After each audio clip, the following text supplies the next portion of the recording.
perbahasan ini adalah berkenaan dengan langkah Kementerian Kesihatan. Kebetulan YB Menteri ada memperkenalkan projek rintis pemberian ubat mencegah jangkitan HIV iaitu PrEP secara permintaan.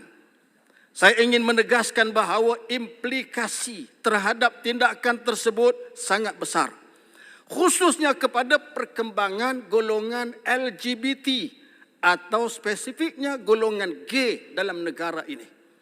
Saya mengharapkan agar KKM dapat meneliti semula projek rintis berkenaan.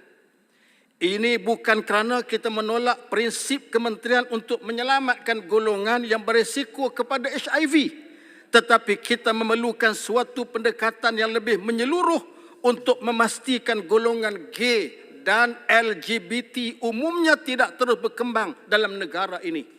Inilah pandang sisi yang wajar diketengahkan oleh kementerian. Saya berpandangan Kementerian Kesihatan sewajarnya mengambil pandangan agama dan moral secara bersama dalam menangani isu sebegini.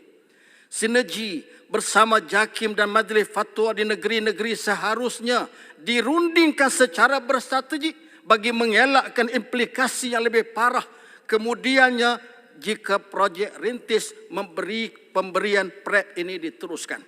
Dalam konteks mengawal penularan LGBT dalam negara, saya ingin menyentuh beberapa item berikut. Pertama, kerajaan mesti mengemukakan statistik semasa setiap satu golongan LGBT dalam negara serta punca dan bagaimana budaya songsang ini boleh menular dalam negara. Yang kedua, menggubal suatu dasar bagi menolak prinsip dan tuntutan terhadap orientasi seksual dan identiti gender yang menjadi lapangan perjuangan golongan LGBT ini. Yang ketiga, menggubal suatu dasar bagi melakukan sekatan terhadap platform media sosial sama ada yang berpengkalan dalam negara maupun di luar negara yang mengandungi unsur LGBT. Yang keempat, memperkukuhkan dasar berkaitan institusi kekeluargaan bagi mengurangkan pengaruh terhadap gelombang LGBT yang masuk ke dalam negara ini. Gulung. Ya, terima kasih. InsyaAllah saya pun nak gulung dah. Jadi penyakit ini berbahaya. Sesungguhnya penyakit ini berbahaya.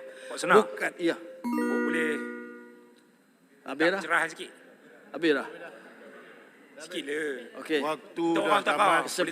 Kesempatan lain. Nak tanya minta pencerahan sikit saja. Yang berhormat Ibu Timur, waktu telah dah. Saya nak gulung dah, nak gulung. Okey. Gulung yang berhormat Pak Kusna. Okey, saya ulangi, penyakit ini adalah penyakit yang berbahaya. Bukan sekadar mengundang masalah sosial, bahkan ia juga mengundang bala Allah Subhanahu wa taala. Gerullah dengan amaran Allah. Wattaqu fitnatan la tusibanna allazina zalamu minkum khassah wa'lamu annallaha syadidul iqab. Al-Anfal ayat 25. Marilah kita menyahut apa yang diperingatkan Allah. Peliharalah diri kamu dari sesaan yang tidak hanya menimpa orang-orang yang zalim sahaja dari kalangan kamu. Ketahuilah bahawa Allah sangat keras siksanya. Tuan Yang Dipertua, saya turut menyokong usul menjunjung kasih terhadap titah Yang di-Pertuan Agong. Terima kasih.